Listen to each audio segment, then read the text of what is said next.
We're joined from London by Luke Blaxill, historian at the University of Oxford. Thank you for joining us here on France 24.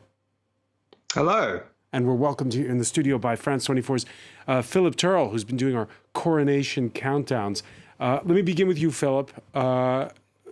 People in those in that report, they are eager.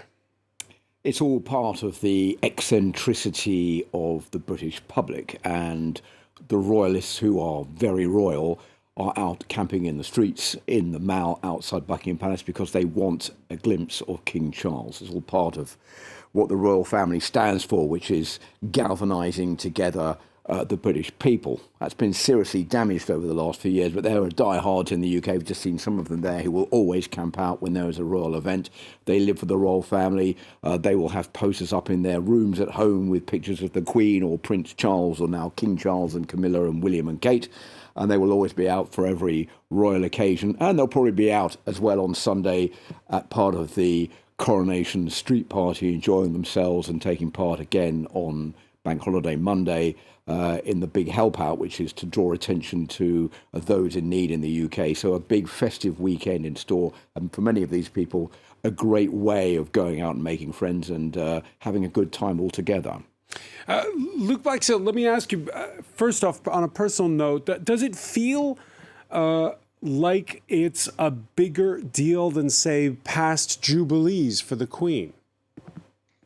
Yes, I think so. I think maybe similar to perhaps the Golden Jubilee, maybe similar perhaps to the Platinum Jubilee. It's, I think, an equivalent kind of celebration to that. Perhaps, though, not as large, though, as the late Queen Elizabeth's funeral. It's a moment where you just heard that Philip Turle explaining it. Well, there's a certain sense of civility. Neighbors speak to one another. It's an important moment for Britain. Yes, it's an extremely important moment for Britain. I mean, generally speaking, Britain's constitution is quite mysterious. We have things like the state opening of Parliament, and the people are getting to be involved through things like street parties in a very important constitutional event. The last time we had this was 70 years ago. And so it's highly significant. It's also, of course, highly significant because after having said goodbye to the late Queen Elizabeth, now the British people are getting to say hello to the new King Charles. The number one question people in France ask, of course, is, isn't he already king? Yes, he's already king formally. I mean, he is already ascended, and he was king at the moment when Queen Elizabeth died. But the coronation ceremony is something quite important. I mean, it reaffirms the king's role, his pledge to serve the British people, and indeed the British people's, I suppose, pledge to him in a sense to be his subjects. It also pledges his role as Supreme Governor of the Church of England, which has very important Christian implications. But it is, above all, a ceremonial occasion, a formal occasion, which gives British people a chance to reflect and think about, I suppose, the nature of their country, the nature of their constitution, but hopefully also to look forward optimistically to King Charles's reign. Now, here in France, the head of state has a lot of power. How much power does, even if it is symbolic, how much power does Charles represent? The British monarchy does have quite a lot, I suppose, of effective soft power, as differentiated from the hard power that you mentioned there from the French president. Really, this soft power is a power to inspire people, to make people believe in the British Constitution. Britain has had no revolution. It has no written constitution.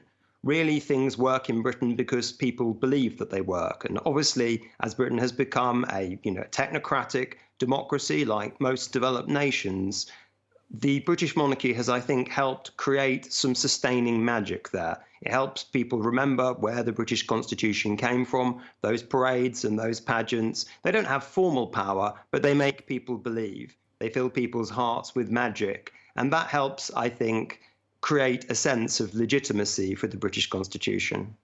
A sense of legitimacy. It's a changing nation. When his mother became queen, Britain had an empire. Now it does not, and yet we see a much more diverse nation. The prime minister is of Indian origin, for instance. Is it? And yet it's a country that has shown a strong isolationist streak of late. Is Charles a man of his times? Yeah, I think that's a really good question. He's certainly trying to be one. It's harder for an older man to seem to be a man of his time. At the age of 74, and with obviously very outspoken opinions and a life that's been filled with scandal, Charles is really, I think, appealing to the generosity in the hearts of the British people, to see him as his own man, but also to see him in his way as a representative of modernity. It's certainly true that when Elizabeth had her coronation, Britain was a very different country with an empire, still a very, very powerful country, more powerful then than it is now. And now it is a much more diverse nation. And it's difficult for the monarchy, of course, to embody all of that diversity, but they will be trying in this coronation ceremony. For example, you'll have leaders of other faiths that will be part of the coronation ceremony. You'll have a lot of, I think, sort of visible, for example, ethnic minority people involved in the ceremony, so that it does symbolize something that Britain can say represents it rather than just represents its past. There are a lot of people in the UK who are looking more now towards maybe supporting a republic in the future, certainly amongst young people.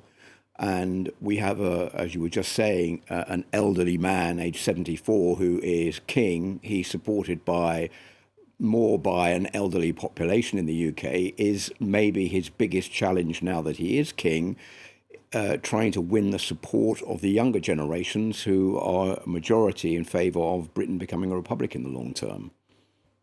I think that that is true. I think that Republican sentiment can perhaps be overstated. I mean, Britain has always had a strong Republican tradition. There has always been a strong history of royal skepticism, and that royal skepticism has perhaps been disproportionately seen amongst younger people, going way back into the 20th century and indeed even before that. But certainly Charles can't afford to be complacent. One of Elizabeth's real skills, I think, was that she really had her finger on the pulse of public opinion. The palace was always very aware of Republican sentiment and how strong it was and amongst which groups in the population it was stronger. And Charles also has to bear that in mind. And certainly he will hope that as some of those younger people become older, they become a little bit less inclined to republicanism.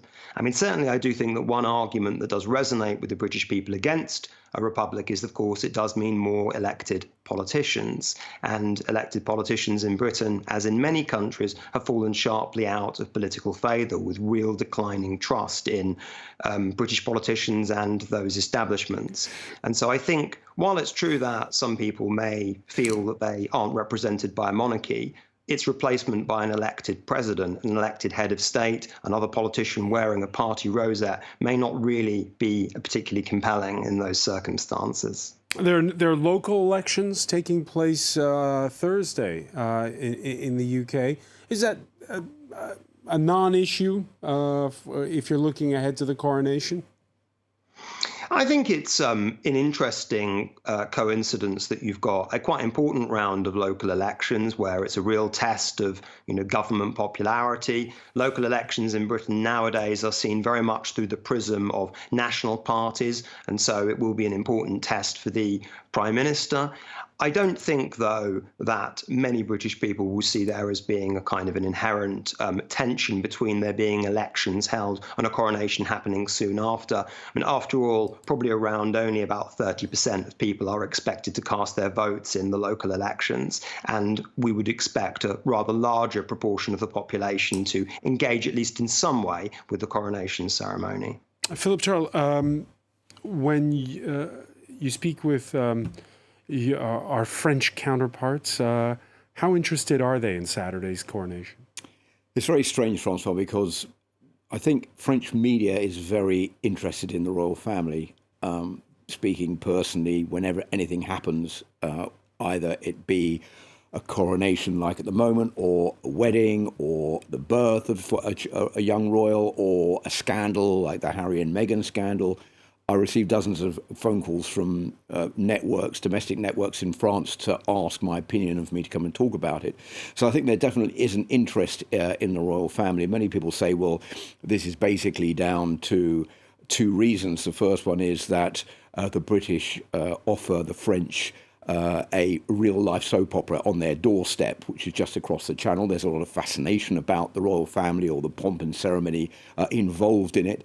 And the second reason being that somewhere there is a regret amongst the French people that they have done away with their royal family. They decapitated their king, and there is a bit of a regret that France doesn't have a royal family anymore. They have what is called here in France quite largely an elected monarch, the current one being Emmanuel Macron. But there's always a sort of nostalgia element somewhere that France, if France did have a royal family, would it be like the Windsors on the other side of the channel? Or is it just about the gossip? Like, where is Harry going to sit in this? I think it's a bit of both. I think there is a nostalgia aspect, a certain idea that France is missing something similar. And of course, the gossip plays quite a lot into it as well. And a lot of people are quite interested in talking about what's going on there. It's always something you can talk about while you're having a cafe somewhere or coffee somewhere in a French cafe in the morning. Briefly, final question, Luke Blaxill, what do your students think? I think that my students of British history and British political history are, for the most part, really interested in some of the wider and broader kind of questions that the coronation represents. I mean, certainly my students are not ardent monarchists. They are probably part of that, perhaps majority indeed amongst younger people who are probably not in favour of the monarchy. But they're very interested in being, part of what will be undoubtedly a historical moment, a moment where British people, have that chance to kind of reflect on their own history, and where, Britain in the eyes of the world may look, I suppose, a little bit strange, maybe even a little bit magnificent, maybe even a little bit of both, perhaps, looking across the channel from France. But it will, I think, be a moment where Britain will look, as I say, a little bit strange, a little bit bizarre, but potentially, for people who really like it, rather glorious. And Britain is rather strange in that regard, and we have a rather confusing constitutional kind of a story, and this really represents it. And you'll have the world's attention on Saturday. Luke Blaxill, many thanks for joining us from Oxford. I want to thank Philip Turle as well.